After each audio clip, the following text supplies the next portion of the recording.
Ezra's heart rate had like dramatically dropped and it wasn't going back up. Him telling me, I'm here with you. I was with you in that moment when you were scared and you surrendered him to me, and I'm here to walk alongside you in your labor to bring him earthside. Hello, hello. My name is Daisy. I am a Christian wife and mom, currently expecting baby number 2, and I'm here to share my testimony on my son's birth story and how an unexpected induction really made me lean on God's peace and surrender my birth to Him. So, throughout my whole pregnancy, I was believing for, praying for, preparing for an unmedicated, intervention free labor. I wanted to just experience the entire blessing of childbirth, including the labor pains. I wanted to experience it all the way that God had designed my body to go through it, right? So, when it came down to the last trimester and I was going to my checkups, they told me you're 3 centimeters dilated, 80% effaced. If you know anything about like all of those measurements, my cervix was very, very favorable. And my labor just was not coming. I was waking up in the middle of the night, just like sad every single time that I wasn't waking up to labor pains, and it was just becoming an obsession. Honestly, I was doing all of the natural labor inducing methods, exercises, anything that you can think of except castor oil. I never did castor oil, but otherwise I was doing curb walking, just all of the things that they recommend you to do to induce your labor. And it just got to a point where I was just so emotionally and mentally defeated, like more than the physical experience of being in those last days of pregnancy. I was just mentally and emotionally and spiritually just torn down. And I will admit that I was trying to lean on the Lord and find His strength, but at that time I just was going through a spiritual rut, which in itself, that was not something that I was expecting. I thought that I would really be on fire for God because I was going through this amazing blessing of being pregnant and like feeling my baby kick and just like knowing that it was going to be such a huge time in my life, bringing this child into this world, right? But like I said, it wasn't the case. And I think that's what truly affected my perspective on that whole situation, is just not really being in tune with the Holy Spirit. And while I wasn't fully surrendering my birth and labor to Jesus, I was still believing for a supernatural childbirth. I really thought that, I was going to experience the natural contractions and just being able to labor at home and just being like listening to worship music. I just had this like very specific idea of what the experience was going to be like in the progression. And, like I mentioned, I wanted an unmedicated labor, so I was preparing pain management techniques and understanding the physiology of what my body was going to be doing. I felt very, very prepared to go through that experience, which ended up never happening, honestly, which is why this was an unexpected induction. So, how did I even get induced? Like I mentioned, my cervix was very, very favorable. But once it got to 41 weeks, that's when they said you have to schedule an induction because baby's not coming. Your placenta is not going to be operating as efficiently. So to protect your baby, we have to have a cutoff date. So I had set an induction date and I felt comfortable with it at that point because I had been waiting for so long, trying to let my body just naturally progress, that I knew that I was hitting that end of the road where I did need to just listen to, the medical staff, along with just talking to my husband about the situation, and we agreed that it was the right time. Mind you, I had gotten a few membrane sweeps throughout this process, starting at 40 weeks, I believe, and I went through the contractions, or I guess I should say cramping. I went through cramping, bleeding, and it just never progressed to labor. So that was really disappointing because I felt like this is supposed to help in a more natural way. So I believe my induction date was set for a Thursday or Friday evening. But when I called, they asked me to call to check in. They didn't have any space available because so many women were in labor and delivery already.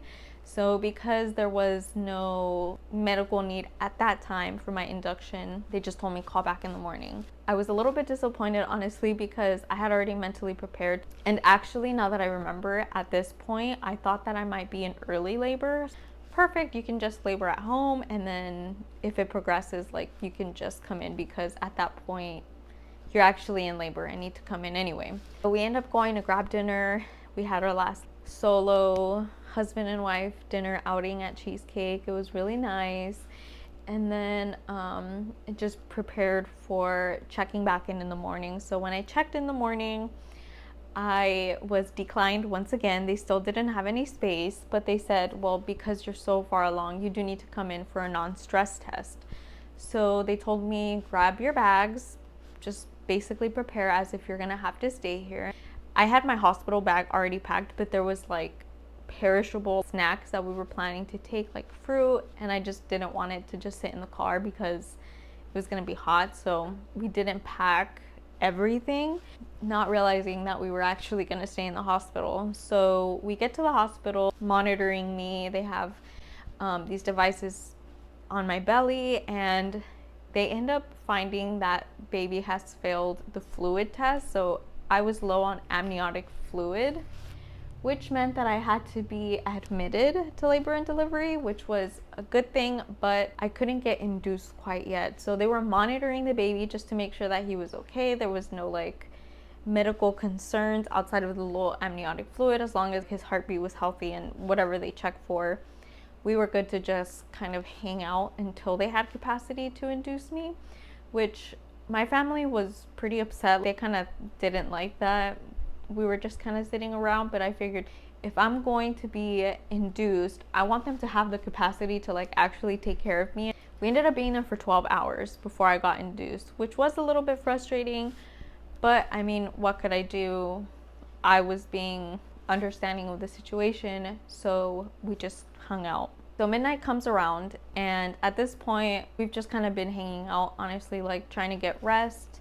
And they check me again. I'm still 3 centimeters, 80% effaced. So they decided to induce me with a cook balloon to just get me up to 5 centimeters was the goal. So I'm excited. Yeah, this is just the first step. And then in the morning, we'll see where you're at, and then we can get started on Pitocin. They insert the balloon, and it was such intense contractions right away. They basically like insert this balloon and blow it up, and then I guess once your cervix has dilated to the 5 centimeters, it'll like deflate on its own and they can just take it out, is the concept from my understanding. So this was super painful. I was not prepared for it at all because I'm thinking this is just the first step. It shouldn't be that bad. But it was immediate. Like I could not. And like quite frankly, I was actually pretty scared because I was just thinking to myself, how am I supposed to go through this whole induction process without any pain management medications? And I'm already dying. It felt so intense within the first like 15 minutes. It was really, really bad. So I was trying to find like techniques. I think sitting on my butt was like the worst thing. It helped more when I was standing up for some reason. So I was trying to stand, lay on my side, just finding things that was able to help. They ended up giving me Benadryl so I could go to sleep. And then I kind of just like knocked out. They woke me up. I want to say it was sometime in the middle of the night. It was a few hours later, and the balloon had already deflated, which meant that my cervix had reached like 4 or 5 centimeters, right? So then they're like, okay, well, the next step would be Pitocin. And you should have your breakfast, get a little bit of rest, and then after you've eaten, then we can get you started. So I'm chatting with my family, letting them know what's going on, and I'm excited. I'm ready to go. I've had like some rest, I've gotten food in my system. So now it's like game time, right? So I'm pumped.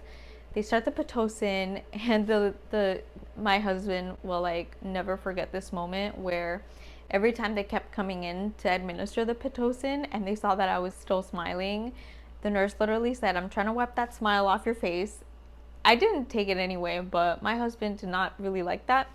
She just meant, I want you to be able to progress, right? So over time, I think they were coming in every 30 minutes to increase the Pitocin, something like that, like 30 minutes to an hour. It was totally manageable.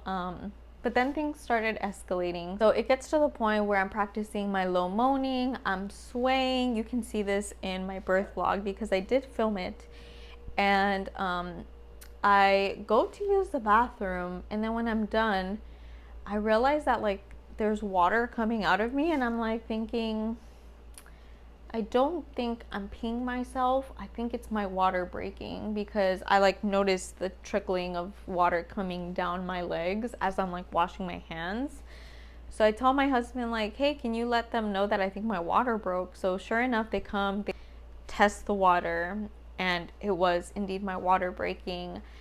This really set off like my contractions, because after that, I honestly feel like I blacked out. One of the things that I had requested was to be in a bathtub room where you can labor, like a laboring tub, right? They knew that from the beginning. Unfortunately, they didn't have any rooms available when they first admitted me.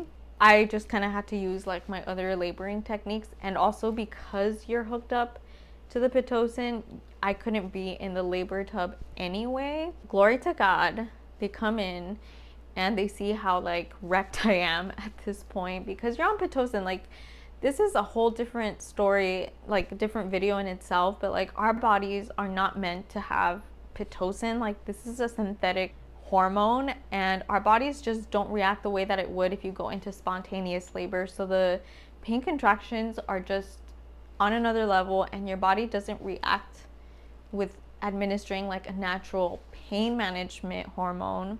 So it's super intense. Blacked out.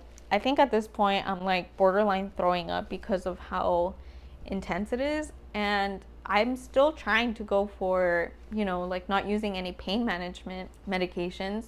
So at this point I haven't had the epidural. It's been like a few hours, and yeah, I'm just still not even, it wasn't even an option in my head still, because I was hoping that my body was actually dilating, right, as the Pitocin is supposed to, because I'm like feeling all these intense contractions.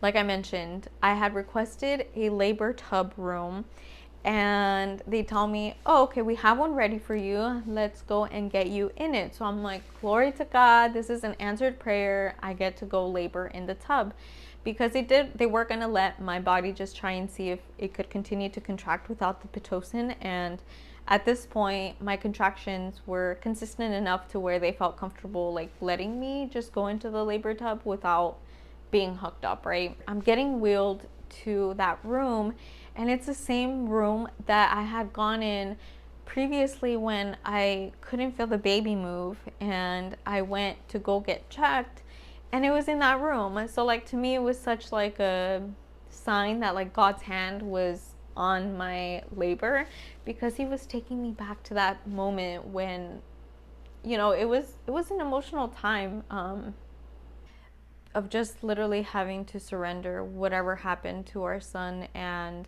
being moved to that room was just such a significant moment in my labor, to really feel God's presence, and just him telling me, I'm here with you. I was with you in that moment when you were scared and you surrendered him to me, and I'm here to walk alongside you in your labor to bring him earthside. And I felt so good at that time. I mean, I was going through it physically, but in my spirit, I felt probably the first time that I was really feeling spiritual just alignment with what I had been praying for. So I thought, okay, this is going to be the next stage of my labor. I'm going to be able to labor in the tub, and it really helped with the pain management. But there was a point where they did have to check me to see how I was progressing. And when they did that, I had not made any progress. I think I had gone from like a 5 to a 6. It really wasn't as much as we were hoping for. So that was really disappointing. And honestly, at this point, I was still very out of it. I remember my husband throughout the whole process, like he was so supportive. He was doing counter pressure. He was really helping me with my breathing. If you have watched my birth vlog, you would see how much support and encouragement he was giving me. He was just an amazing support partner. And one of the things that I will say is it really paid off to prepare him to be my advocate, because I was not able to talk or respond. Like, I remember I was coherent enough to where I could hear nurses coming in and like asking me questions, and I was just not responding because I was so focused on just getting through the contractions that my husband had to literally make decisions for me. I mean, if it was something that was outside of my desires, I would have probably been able to speak up, but I trusted him, and he was able to just have those conversations with the staff. So that was such a blessing to have a supportive husband and just fully trust the way that he was going about the situation and having my best interest in mind, while also obviously taking care of our baby medically and just understanding the full context of what was going on. So at this point, my contractions are slowing down. I think my husband was like timing them because the nurses had asked us to get a gauge of how they were doing, because since I was in the tub, I was no longer hooked up, so they couldn't really track what was happening. So my husband was timing them, and they were getting further apart. Now, it doesn't mean that they were getting less intense. So they basically told us, because they're slowing down, we have to get you back on Pitocin, which meant that I could no longer labor in the tub. I had to go back to the bed and get hooked up. And that was just dramatically limiting my labor positions. There were a lot of like physical implications to getting the Pitocin put in again.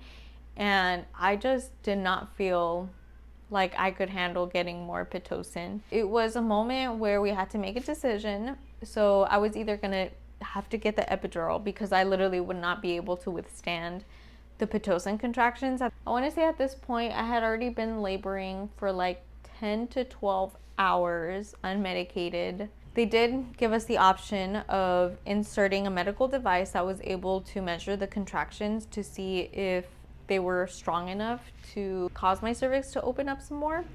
So we opted for that, and what it was showing them was that they weren't strong enough. So there was like a number that they were looking for that meant that it would probably cause me to contract more, because I was stuck at a 6 centimeters, and they said like once you get past 6, it usually progresses more. But I had already been there for like hours and hours. What was really frustrating was they were able to see a visual chart of my contractions, right? When they were going down, it was like that's when they would take opportunities to talk to me, but like the contractions would not stop.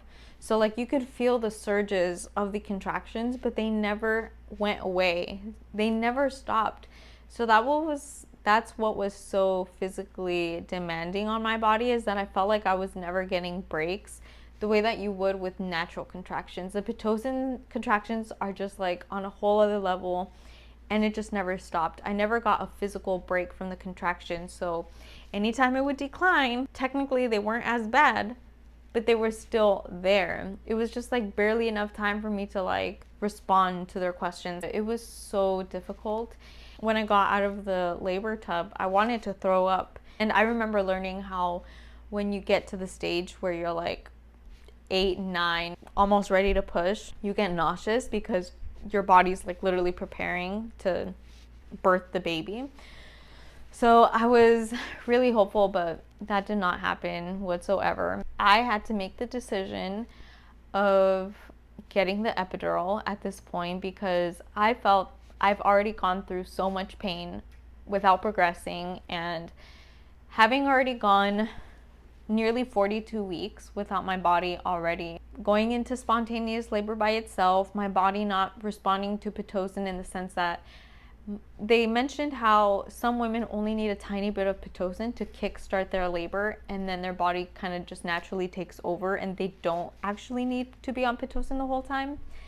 That did not happen to me. My body did not keep it going, so I was already mentally thinking my body's just not working in my favor right now, and that's just kind of what it was. And I had to come to terms with the situation. And throughout this whole process, 10-12 hours at this point, I had so many conversations with the nurses of what was happening, of what my options were. I had done so much research and preparation that I was able to have really educated conversations with the medical staff, and that was a game changer because it never felt that labor was happening to me. I felt like I was actually experiencing labor and understanding what was going on. And even though things were not going the way that I had planned or prayed for, I was just really at peace throughout the whole time that it was just happening the way that it was happening. Like it wasn't necessarily like good or bad. It's just what was happening. Like I felt very neutral headed in the situation. Like obviously I was disappointed, but I was also like very caught up with like the physical pain that I was going through. And looking back, I really felt like that was God's peace, just saying like, you may have had your own plans, but I will redirect your steps. And I mean, now that I've gone through it, I realize that I was mentally prepared for one thing, but I wouldn't be able to talk to and relate to women whose experiences did not go as planned. This is just the start of like when things go haywire with my labor, because let me tell you, I had to sign papers to get a C-section. So let me talk about how we even got there. So the nurse had stepped out for a while to give us some privacy to talk, and I told Ricky, I need to get the epidural. I had basically trained him to talk me out of getting the epidural, but at that point, I know that he was also struggling with seeing me in physical pain. So at this point, I know that he was a lot more agreeable to the idea that I did need the epidural, because he had seen me labor for like 12 hours at this point without medication and not progressing. So there's only so much that you can handle, right? We tell the nurse, okay, I will get the epidural. Plot twist, the person that's administering epidurals is unavailable because they are at an emergency C-section. That changes things. I don't think that they put me back on Pitocin quite yet because I just did not want to. So they were just letting me labor up until she was ready. That was like the longest 2 hours of my life, let me tell you. I just kept waiting for her to walk in the door, and she would like come in and check on me, but every time she was like, I'm so sorry, she is still in there, cannot do it. So in the meantime, they tell me, well, you can get fentanyl. And I'm just gonna be completely honest, vulnerable. I did not even second guess it very much. I was just like, give it to me. And they did tell me like, it's not gonna necessarily take away the pain, kind of gloss over the pain. Like it's kind of, I don't even know how to describe it. It just kind of put me in like a really sleepy haze. Definitely did not expect myself to get anything like that, but it was just, waiting for 2 hours is a long time. So I ended up getting that a few times because of how long it took, and the duration of the pain management is so short for fentanyl. I can't recall how long it was, but yeah, I ended up getting it maybe like 3 times. And I felt bad that I had to get it so many times, but at the same time, I just needed rest. To be quite honest, I was not leaning on the strength of God at all. I had like previously tried labor music, like my worship labor playlist. didn't want to listen to anything. There were so many things that like you think would be helpful to kind of make you enjoy your labor a little bit more, like with pain management and stuff, but no, the one thing that helped actually that I did not talk about besides the breathing techniques, the comb pain management method. I took some combs with me and I basically just held them against my palm. That was the thing getting me through. In addition to the counter pressure that my husband was giving me, I would literally not let him walk away for anything because I was so afraid of like the next contraction and him not being there to counteract the pressure that I didn't let him walk away. There were a few times where I think he was like going to go grab his phone, grabbing me water, and I would just like, mentally freak out every time, like, where is my husband? So those were definitely necessary pain management techniques, not having the epidural and stuff. I was using the combs the whole time from the very beginning, and then counter pressure like I mentioned, and the breathing techniques. So those are like my three main pain management techniques that I used. So finally at midnight, yeah, because my induction I believe started at 9 o'clock, like with the Pitocin officially. So yeah, 15 hours of unmedicated labor later, I'm able to get the epidural. I thought it was a piece of cake, really did not feel anything. It wasn't like traumatizing at all for me, praise the Lord, which was really, really good because there were some horror stories. Because I was not prepared for an epidural, I didn't really watch any like epidural labor videos. I was so focused on only natural labors because I was really believing in that. I didn't really know what to expect, and it worked pretty quickly. I will say that I was not prepared for the discomfort of what my lower half being asleep felt like. It was really not comfortable at all. Ongoing tingling sensation all over my legs. Like after I got the epidural, they were like, okay, get some sleep. They had me on all these different positions to help me open up more. So they had me lay on the peanut ball on my side. I had to switch sides every now and then. It was not restful sleep whatsoever, but I didn't have the pain. Like literally, I did not feel it. Morning comes and they check me and voila, I am at a 10, which was crazy. Did not expect to be at a 10. At that point, I was just kind of like at the mercy of whatever God had for me. I was just accepting whatever was happening. So they told me like, okay, we're gonna do some labor pushes, some practice pushes, and then we'll see what happens. So they like put my feet on the stirrups, start pushing, and they have me hooked up this whole time. They have baby monitored, everything. A few pushes in, I just see like a bunch of people rushing in, medical staff. I think I was just so out of it that I just didn't really process what was going on. And I'm thinking, well, these were practice pushes. Like, I guess they're preparing for me to just give birth and continue pushing. But no, I think they were kind of hiding things from me just to keep me calm. Ezra's heart rate had like dramatically dropped and it wasn't going back up. It was just like, to me, it was a blur. I really did not know what was going on. And I kind of was like looking around, just confused, but like also I wasn't aware something bad was happening. And I was just kind of looking at Ricky's face. So they tell me, okay, no more practice pushes, like you gotta stop now. They basically have to wait and monitor for baby's heart rate to go back up. And because that happened and his heart rate didn't go back up fast enough basically for what they felt was healthy and comfortable, they had to administer a shot that stopped all of my contractions.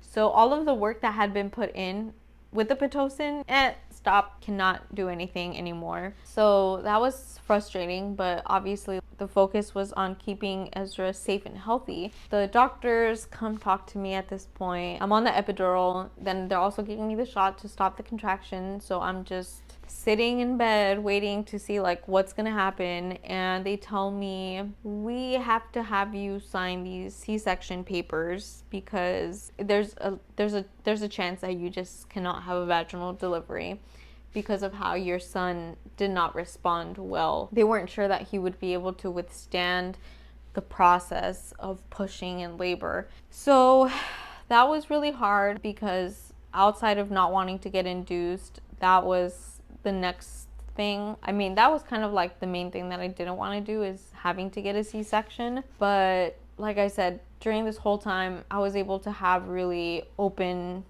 thorough conversations with the medical staff. So I just knew that it might be necessary, and I just had to surrender that. My husband and I are left alone to just look over all the documents, sign them, and I just remember not even feeling defeated. Honestly, it was just one of the biggest moments of having to surrender it to God. Like at that point, I was a lot more spiritually attuned to what was going on, and still yet, like, I felt peace about it. Up until that point, I had not cried at all during my entire labor, not from the pain. But then it got to the point where after we signed the papers, I was just processing if I did have to get a C-section.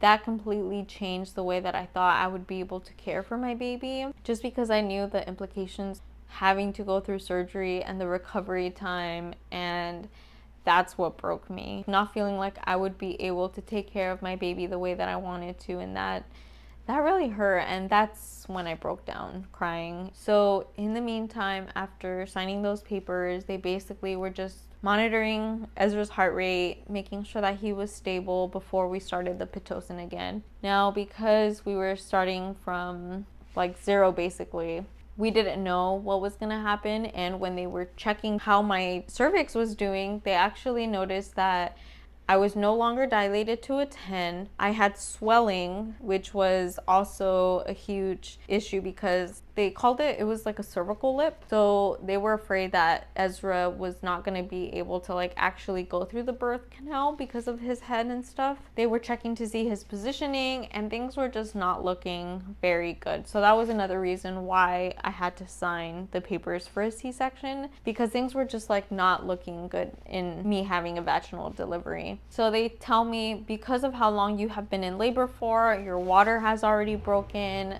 Ezra doesn't seem to like being in there anymore. We're gonna have to give you a time frame that by, I think they said, if I had till 11 o'clock to basically lose the swelling and go back up to a 10 and be ready to push.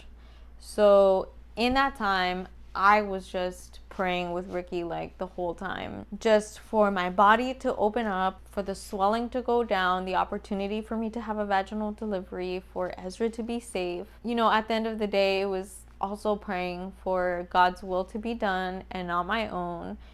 It's just something that you just have to surrender and pray to.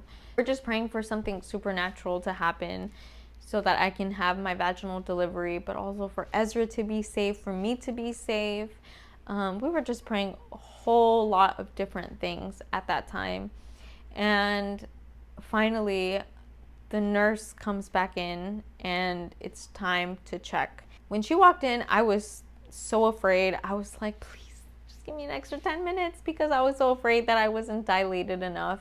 I mean, we just had to check because this was like the last check before it's decided if I'm gonna need to have a C-section or not. Finally, they checked me. I was at a 10. So that was really exciting. They confirm I'm at a 10, and it's amazing news. But then we also don't know how Ezra's going to respond to my pushing, because clearly it didn't go well the first time. So that's in the back of my mind.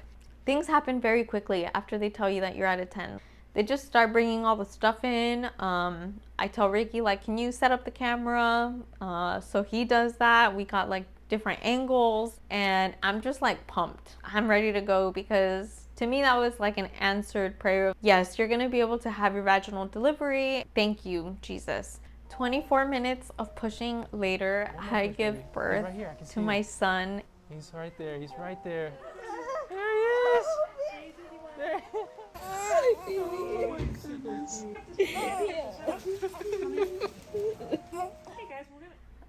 It was such an incredible experience. I mean, I loved pushing, honestly. I saw the head come out. I had them hold up a mirror.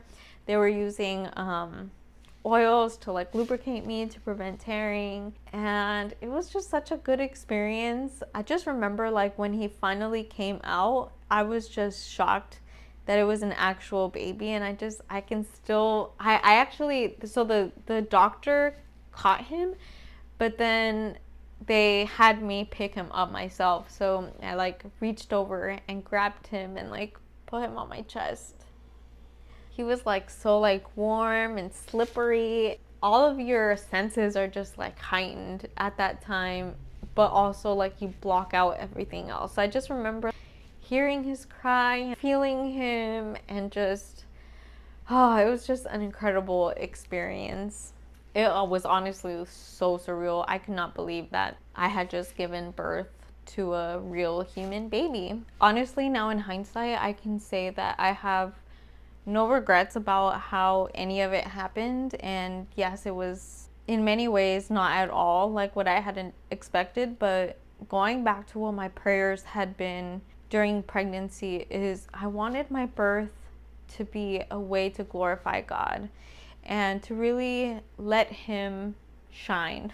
Like I said, it was not the way that I expected whatsoever. I thought I was going to have a testimony about having a supernatural pain-free labor, and I envisioned me sitting down and talking about that experience and saying God was faithful, Jesus has taken on the curse, and childbirth pain is no longer something that I have to carry. And it did not go that way. I acknowledge that there was interventions that needed to happen, so I don't believe that it was all void. It's not, I don't feel like his promises were not there, because it wasn't happening physiologically the way that God designed. He did not design us to have Pitocin administered to our bodies. Even the postpartum experience was very easy for me. I didn't have postpartum anxiety or depression.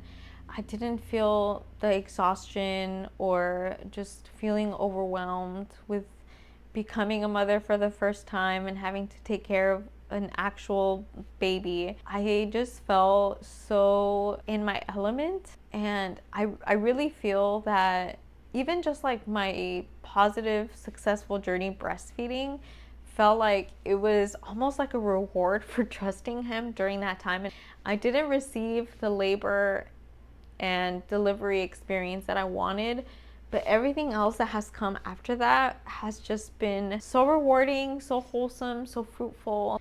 I just can't explain how many answered prayers I have experienced since having Ezra, and I just feel so firm in the calling that he has placed on my life to be a wife and a mother. And it's just so amazing to see God's hand in all of it. If I hadn't experienced that, I wouldn't be able to say like I have surrendered one of my deepest desires to him, and he did not deliver it. I was still able to receive his supernatural peace that surpasses all understanding. Like, I don't look back at that story and think God wasn't in it, he abandoned me.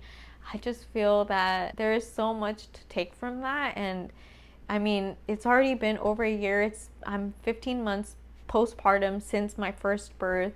I'm currently 22 weeks pregnant, and I'm just so excited for this next opportunity to see what testimony God will have for me, and being able to reach other women who can relate to my story and how it did not go as planned. Because I mean, I will admit, a lot of the birth videos that I watched were, Christian women, and they went into spontaneous labor, experienced all of these blessings that I did not get to go through, but I did in a different way. And I just want to showcase a slightly different angle of how God can work in us and through us. So I hope my testimony and my story encourages you to find God's peace in the unexpected, and just trusting him and surrendering your life to him, and just knowing that God's plan for us is to prosper us and to not harm us. Yeah, I'm just so grateful for my story, and it brings me so much peace to know that I'm finally sharing my story. I'm excited to keep walking alongside you during this next pregnancy, and like I said, to be able to share and experience what God will have in store for me next. I would love to hear any experiences that you feel comfortable sharing. Ask me anything. I am seriously like an open book. So you can just comment down some questions down below, anything that resonated with you throughout my story. I just really want to connect with other Christian women with the body of Christ to build each other up. The word says that iron sharpens iron, and we play such an important role in our marriages, in our households. And if someone can just feel like they are less alone, then I'm just gonna feel, it's just walking in obedience. It's what I wanted from the very start, is to glorify him through my story, through my life. And I would love if you dropped a little dove emoji so I can know that you watched the whole way through. If you haven't already, I would definitely encourage you to watch my labor and delivery video and catch up on my pregnancy series. I have a whole playlist from my first pregnancy. I have videos on breastfeeding, working from home, motherhood, a few videos on marriage. So if you are interested in that, I definitely want to talk more about my marriage and being a biblical wife and what that looks like, being a part-time homemaker, because I am still currently working. So balancing the two is something that I definitely want to talk about. If there's anything you want me to talk about specifically in a separate video, definitely drop it down below. I will list any relevant books, videos on my Instagram if you want to follow me. I also post more short form content, more of day in the life type things, to just give a more personal representation of my life. I post actually a lot of like vulnerable stuff there too, which is a lot easier because it doesn't require as much editing. So if you want to like actually chat on a more intimate level, then I would definitely suggest that you follow me on there. I hope that this brought you some encouragement, and I would love to connect with you, and I will see you next time. Bye.